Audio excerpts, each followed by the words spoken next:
My name is Anna, and I'm 27 years old. For the past 2 years, I've been living with my parents and younger sister, but not by choice. Let me tell you how I ended up here. After graduating from college, I was so excited to start my independent life. I found a small apartment that I could afford on my entry-level salary and moved out of my parents' house. It wasn't anything fancy, just a one-bedroom apartment in an older building, but it was mine. Well, rented, but you know what I mean. I had a dream, to save enough money to buy my own place someday. So I started living frugally. I packed lunches for work, limited eating out to maybe once a month, shopped at thrift stores, and drove my old Honda Civic that I'd had since college. It wasn't glamorous, but I was proud of watching my savings account grow month after month. My sister Lily was the complete opposite of me. 6 years younger, she was only 17 when I moved out, and she was the definite favorite in our family. Mom and Dad gave her everything she wanted: designer clothes, the latest iPhone, expensive makeup. They even let her borrow their newer car whenever she wanted. Every time I visited my parents for Sunday dinner, Lily would make it a point to show off whatever new thing she'd gotten that week. "Anna, look at my new Gucci purse. Isn't it gorgeous?" she'd squeal, knowing full well I couldn't afford anything like that. "Oh, is that the same sweater you were wearing in your Facebook photos from 3 years ago?" I tried to ignore her comments. "It's still in good shape, why would I replace it?" "Because it's so out of style." "God, Anna, you dress like a grandma," Lily would say with a laugh, looking to our parents for approval. Mom and Dad never said anything when she acted like this. They'd just smile indulgently or change the subject. I guess they thought it was just harmless teasing. During those years, I worked hard at my marketing job and kept saving. I picked up skills, earned a promotion, and was really building a life for myself. I had a small circle of close friends, and though we didn't do expensive things, we had fun. Movie nights at home, hikes on weekends, coffee meetups. I was content. Then, shortly after my 25th birthday, everything changed. I showed up for Sunday dinner, and immediately noticed something was wrong. Dad was unusually quiet, and Mom's eyes were red like she'd been crying. Lily was subdued too, scrolling through her phone without showing off anything new.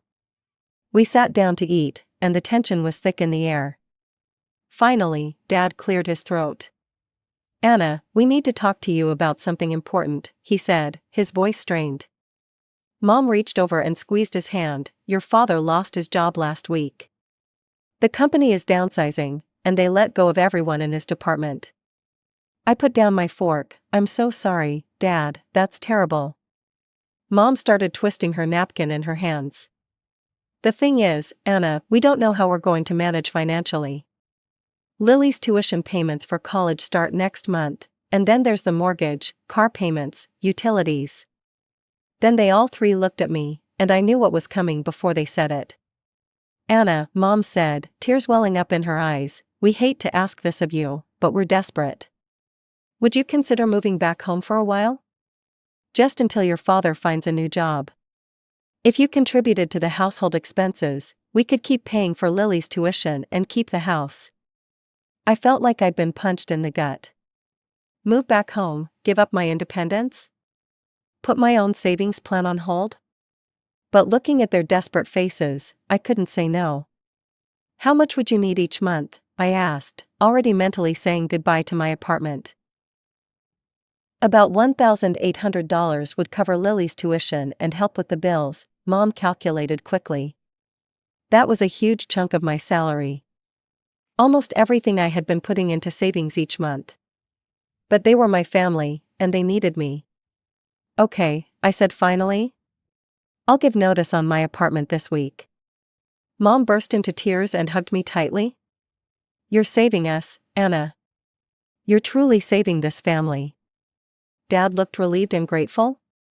"It won't be for long, princess. Just until I get back on my feet." Even Lily seemed appreciative. "Thanks, Anna. I didn't know what I was going to do if I couldn't go to college with my friends." 2 weeks later, I moved back into my childhood bedroom, well, what had been my bedroom. After I'd moved out, Lily had converted it into a walk-in closet for her expanding wardrobe. Now her clothes had been hastily moved out, though the closet was still stuffed with her overflow items. The room felt smaller than I remembered, with its pale blue walls and twin bed. I'd had to put most of my furniture in storage. That first night back, lying in my old bed, I tried to comfort myself with the thought that it was just temporary. Dad would find a job soon, and I'd be back on my own in no time. I had no idea then how wrong I was, or how quickly things would change once I was back under my parents' roof. The first few months living back with my parents were actually okay. Mom would make special dinners to thank me, and Dad would pat my shoulder and say, "You're a lifesaver, Anna." I set up automatic transfers to send $1,800 to Mom's account on the first of every month, a painful hit to my bank account, but I reminded myself it was for family. About 3 months in, Dad finally landed a job. We celebrated with champagne that night. "So I guess I can start looking for my own place again?" I asked, hoping to hear a yes. Mom's smile faded. "Well, the thing is, Anna, your father's new salary isn't what we'd hoped for." Dad stared at his plate. "It's barely half what I was making before." "We still need your help," Mom said, reaching for my hand. "Just for a little while longer." I nodded, pushing down my disappointment. Of course, family comes first. But things gradually started to change. The gratitude I'd felt from them in those early days faded. Little comments started popping up. "Anna, do you really need to spend 40 minutes in the bathroom every night?" Mom complained one evening. "It's wasteful, and you're not the only one who lives here." My evening bath was the one luxury I still allowed myself, a chance to decompress after work with some hot water and a book. I scaled back to 20 minutes. Then there were the meals. Mom used to make my favorite lasagna at least once a month. Now it was all Lily's favorites: chicken parmesan, stir-fry, fancy salads with ingredients I didn't even like. Small things kept piling up. Extra grocery runs for Lily's special snacks. Dad asking me to spot him $40 for gas until payday. Mom needing $100 for a hair appointment because her card was acting up. I never got any of that money back. Meanwhile, Lily kept showing up with new things: a pair of expensive shoes, a designer backpack, a smartwatch. "Where are you getting the money for all this?" I finally asked her one day after she flounced in with shopping bags. "Mind your own business," she snapped. "Just because you choose to live like a pauper doesn't mean I have to." I should have pressed harder, but I let it go. Big mistake. One Friday night, I came home exhausted after a long week. My boss had dumped an emergency project on me last minute, and I'd stayed late to finish it. All I wanted was my bath and bed. Instead, I walked in to find Lily waiting for me, practically bouncing with excitement. "There you are, I need $700, she announced without even saying hello. "For a trip with my friends next weekend. We're going to the beach for 3 days. Everyone already paid their share." "And you think I'm just going to give you $700? I asked, incredulous. Her smile dropped. "Why not? It's not like you spend money on anything else." "Because I'm paying $1,800 a month to keep this household running," I snapped. "I don't have spare cash lying around for your beach trips." "God, you're so stingy," she huffed. "It's just money." Something in me broke. Years of frustration came pouring out. "No, it's not just money," I said, my voice rising. "It's my hard-earned money that I work 50 hours a week for. Maybe if you got a job like I did in college instead of leeching off everyone, you'd understand what money actually means." Her eyes went wide. "I have classes. I don't have time for a job." "I work 20 hours a week while taking a full course load," I shot back. "You're just lazy and entitled." Lily's face crumpled, and she started crying, not quiet tears, but loud dramatic sobs that echoed through the house. Within seconds, Mom and Dad appeared in the living room. "What's going on?" Mom demanded, putting her arm around Lily. "Anna called me lazy and entitled," Lily wailed against Mom's shoulder. "She said horrible things to me." Dad turned to me, face darkening. "Is that true?" She demanded $700 from me for a beach trip, I explained, trying to stay calm. I said no, and yes, I told her she should get a job instead of expecting everyone to fund her lifestyle. How dare you speak to your sister that way in our house, Mom snapped. Your house that I'm helping pay for, I pointed out. Mom's face flushed red. There it is. Every time we have a disagreement, you throw your money in our faces. I looked between their angry faces and Lily's smug expression behind her fake tears. They couldn't see what was happening here, or didn't want to. Fine, I said tightly, I'm going to my room. I shut my door and sat on my bed, shaking with anger and hurt. This wasn't what family was supposed to be. This felt like exploitation. That night was the turning point. After that, I started paying more attention to what was really happening in the house. On Fridays, Mom, Dad, and Lily would often go out, claiming they were visiting my aunt or attending a school function. But then I'd find restaurant receipts in the laundry, expensive places I couldn't afford to go to. Lily's closet continued filling with new clothes. She got a MacBook for school, then a fancy camera for her photography class. Meanwhile, I was still driving my 10-year-old car and wearing clothes until they literally fell apart. 6 months passed like this. A year. Then 18 months. Every time I suggested moving out, there was some new financial crisis that required me to stay. Dad's car needed repairs. The roof was leaking. Lily's tuition went up. I was trapped in a situation that seemed to have no end in sight. My dream of owning my own home felt further away than ever. And the worst part? My family didn't even seem grateful anymore. They treated me like an ATM machine that occasionally took up space in their bathroom. Nearly 2 years had passed since I'd moved back in with my parents. My savings account, once growing steadily, had been stagnant for months. Every time I thought about how far I was from my goal of owning a home, I felt sick. The tension in the house was getting worse. I'd started working later just to avoid coming home. Sometimes I'd sit in my car in the parking lot after work, scrolling through apartment listings on my phone, knowing I couldn't afford any of them while still sending $1,800 to my parents each month. Then came the day that changed everything. I came home from work to find my parents and Lily huddled around the kitchen table, looking at something on Mom's laptop. They were talking excitedly, but as soon as I walked in, they went quiet. What's going on? I asked, setting down my purse. My birthday was coming up in a week, and I thought maybe, just maybe, they were planning something nice for me. Dad cleared his throat. If you must know, we're planning a family trip. My heart lifted a little. Oh, that sounds great. For my birthday next week? We could make a weekend of it. There was an awkward silence. Then Lily laughed, that mean little laugh she'd had since childhood when she knew something I didn't. Not with you, she said, just us three. We're going to Cancun in 2 weeks. I stared at them, waiting for someone to say it was a joke. No one did. You're going on vacation to Mexico without me?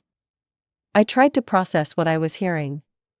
You have to work, dear, Mom said, as if this explained everything. We didn't think you could get the time off. You never even asked me, I said, my voice rising. And since when can we afford international vacations? I thought money was tight. Lily rolled her eyes. God, Anna, don't be so dramatic. I deserve this trip. I've been working really hard at school. You deserve it? I couldn't believe what I was hearing. What about me? I've been working nonstop and giving you guys nearly $2,000 every month for 2 years. Here we go again, Dad muttered, always keeping score. It's not keeping score to point out that I'm paying for everything while you guys are planning beach vacations without me, I shouted. Mom pressed her hand to her chest in that dramatic way she had. Lower your voice in this house, young lady. We're not going to be guilt by you about money constantly. This isn't about guilt. This is about basic fairness. I was shaking with anger now. How can you possibly think this is okay? If you earned more, you could afford vacations too, Dad said coldly. That was it, something inside me snapped. I turned and walked to my room before they could respond, slamming the door behind me. I sat on my bed and cried, not just because of the vacation, but because I finally saw my family clearly. They didn't love me the way I loved them. To them, I was just a resource to be used. For the next week, we barely spoke. They didn't mention the vacation again, and I didn't bring up moving out. My birthday was approaching, and despite everything, a small part of me hoped they might at least acknowledge it. The day arrived, my 27th birthday. No one said anything in the morning before I left for work. No card, no happy birthday, nothing. I wasn't surprised, exactly, but it still hurt. After work, I stopped and bought myself a small cake. Nothing fancy, just a chocolate cake from the grocery store with happy birthday written on it. I figured we could at least sit together and have a slice, even if things were tense. When I walked in the front door, I was surprised to see Mom, Dad, and Lily sitting at the dining table. They were dressed nicely, and there was a large wrapped box on the table tied with a bow. "There she is," Mom said with a smile that didn't quite reach her eyes. "The birthday girl." I set the cake down on the table. "I got us something sweet," I said awkwardly. "You shouldn't have bothered," Lily said, eyeing the store-bought cake with disdain. I looked at the wrapped box. "What's that?" Dad pushed it toward me. "Your birthday present, go ahead, open it." For a moment, I felt a flutter of hope. Maybe they did care. Maybe they had saved up to get me something nice for once. I untied the bow and lifted the lid. Inside was a brand new suitcase, sleek, expensive looking, with plenty of compartments. "Wow, this looks really nice," I said, confused. They'd never given me such an expensive gift before. "Are we going somewhere after all?" All three of them started laughing. It wasn't warm laughter. "You sure are," Dad said. Mom leaned forward. "We want you to pack your things in this suitcase and get out of our house. Tomorrow morning." I thought I'd misheard. "What?" "We're kicking you out," Lily said gleefully. "I'm going to turn your room back into my closet again." "I don't understand," I stammered. "Why now?" "Because we're sick of your attitude," Dad said. "Sick of you throwing it in our faces that you help us out financially." "But Mom cut me off with a wave of her hand. "We don't need your money anymore anyway. Your father got promoted 6 months ago. He's been earning good money for a while now, but we didn't tell you." "So you've been lying to me?" I felt like I couldn't breathe. "Taking my money when you didn't need it?" Dad shrugged. "Consider it payback for all the years we raised you."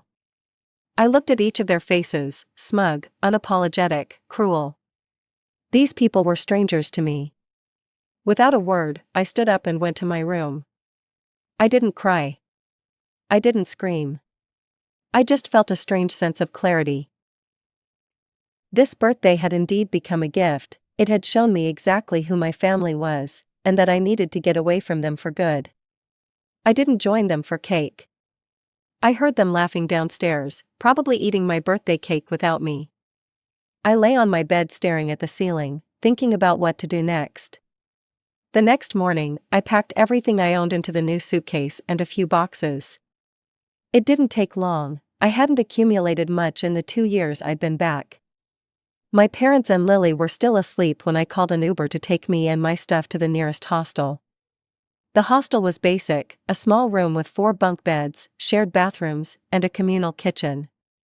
But as I sat on my assigned bottom bunk, I felt something I hadn't felt in a long time: freedom. That first week was a blur. I found a small studio apartment that I could afford, signed the lease, and paid the security deposit. It was even smaller than the place I'd rented after college, with barely room for a bed and a tiny kitchenette, but it was mine. No one could kick me out on a whim. Setting up the apartment was simple since I had so little. A bed, a desk, a small table with 2 chairs. I bought everything secondhand. With each item I placed in my new space, I felt more like myself again. The first month passed without a word from my family. I'd blocked their numbers on my phone, but I still checked my email regularly for work. I threw myself into my job, volunteering for extra projects and staying late whenever possible. My boss noticed and hinted at a possible promotion in the coming months. Slowly, I started rebuilding my savings. Without the $1,800 drain each month, I was amazed at how quickly the numbers in my account grew. I still lived frugally, some habits die hard, but now it was my choice. I treated myself to a nice dinner out to celebrate my first month of independence. 4 more months passed. I got that promotion at work, along with a decent salary bump. I started to research first-time homebuyer programs, thinking that maybe my dream wasn't so far out of reach after all. Then, exactly 6 months after my birthday eviction, my phone rang with an unknown number. Something told me to answer it. "Hello? Anna, it's Mom." My stomach dropped. Her voice was sickeningly sweet, the tone she used when she wanted something. "What do you want?" I asked flatly. "Don't be like that, sweetie. I'm calling because we need to talk." "Can you come over to the house?" "It's important." "No," I said firmly, "whatever you have to say, you can say it now." There was a pause, and I could almost hear her calculating her next move. "Fine," she sighed dramatically. "Your father lost his job again. They had another round of layoffs, and this time he was included." "That's unfortunate," I said, not letting any emotion creep into my voice. "He's been looking, of course, but the job market is terrible right now," she continued. "We have bills piling up, and we've fallen behind on payments. The bank is threatening foreclosure." I stayed silent, waiting for the inevitable ask. "We need your help, Anna," she finally said. "We want you to move back in and help us with the bills again, like before." I laughed. I couldn't help it, the audacity was breathtaking. "You're joking, right? After you kicked me out on my birthday? After you lied to me for months and took my money when you didn't need it?" "We made a mistake," Mom said quickly. "We were stressed about other things. You know your father's temper. We all say things we don't mean sometimes." "No," I said, "I'm not moving back. Not now, not ever." "But we're your family," she protested, "we need you. You should have thought about that before you treated me like garbage for 2 years. Goodbye, Mom." I hung up before she could respond. Within minutes, my phone was blowing up with calls from my parents and Lily. I blocked the new numbers and went back to making dinner. Over the next few days, they tried everything. Emails begging for help. Texts from numbers I hadn't blocked yet. Even a handwritten letter pushed under my apartment door, which was especially creepy because I hadn't given them my address. I ignored it all. I'd given them enough of my life already. Then, 2 weeks after the first call, I received an email from someone claiming to be their lawyer. The message was formal and threatening, stating that my parents were demanding I pay them $24,000 for room and board for the 2 years I lived with them rent-free, calculated at $1,000 per month. I almost deleted it as a scare tactic, but something about the letterhead and signature looked legitimate. A quick Google search confirmed the lawyer was real. Panicking slightly, I reached out to James, a college friend who had become a lawyer. We grabbed coffee that weekend, and I showed him the email. "They're bluffing," he said after reading it. "This is harassment, not a legitimate legal claim." "Can you help me respond?" I asked. "Better than that," he grinned. "I'll respond for you officially, no charge." James drafted a response that same day. The letter was perfect, professional but devastating. It acknowledged their claim and then systematically destroyed it by pointing out that I had been sending my mother $1,800 every month for 2 years, totaling $43,200. "If your clients wish to pursue this matter in court," the letter concluded, "my client is prepared to file a counterclaim for the full amount of $43,200, plus legal fees and emotional damages. We have bank records documenting all transfers." James sent the email from his firm's address that evening. 3 days later, the lawyer replied with a short message stating that his clients had decided not to pursue the matter further. Just like that, it was over. The call stopped, the text stopped, the email stopped. Through mutual relatives, I heard that things weren't going well for them. Dad still couldn't find a job. They'd had to sell one of their cars to cover Lily's final year of college tuition. Creditors were calling constantly, and they were at risk of losing the house. A year ago, this news would have devastated me. I would have rushed to help, regardless of how they'd treated me. But now? I felt nothing but a distant pity, the kind you might feel for strangers in a news story. They'd made their choices. They'd treated me like an ATM, not a daughter. They'd taken advantage of my love and generosity, then discarded me when they thought they didn't need me anymore. Today marks 1 year since I moved into my own place.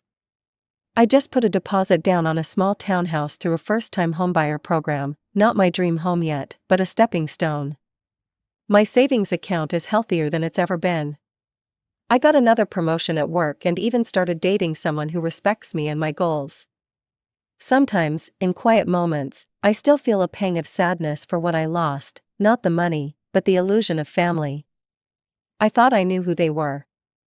I thought they loved me the way I loved them. But I've gained something more valuable than money or even family: self-respect. I know my worth now, and I won't let anyone, family or not, make me forget it again. As for my parents and Lily, I hear they're still struggling. But their problems aren't mine anymore. For the first time in my adult life, I'm truly free. And no amount of money in the world could make me give that up.